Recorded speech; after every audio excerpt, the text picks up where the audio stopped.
Notizia bomba per il Napoli. Secondo il giornalista Gianluca Di Marzio, il giovane attaccante Lorenzo Sgarbi, attualmente in prestito al Bari, sta per cambiare club. Il giocatore, che ha avuto poche opportunità nella squadra pugliese, ha chiesto di andare via in cerca di più minuti in campo e ora il suo destino è segnato.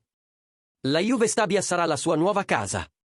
Prima di addentrarci nei dettagli di questo trasferimento, iscrivetevi al canale. Lasciate il vostro like e attivate la campanella per non perdervi nessuna notizia sul mercato dei trasferimenti.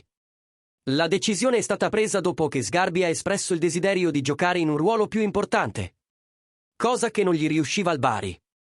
La Juve Stabia, club di Serie B, si è rivelata la destinazione ideale, offrendo al giocatore la possibilità di mostrare tutto il suo potenziale. Di Marzio ha confermato il trasferimento attraverso i suoi social network, sottolineando che il Napoli è determinato a offrire all'attaccante un nuovo ambiente in cui crescere, nonostante l'interesse di un'altra squadra campana, l'Avellino. Il direttore Aiello ha spiegato che Sgarbi meritava l'opportunità di competere ad un livello più alto, il che ha rafforzato la scelta della Juve Stabia.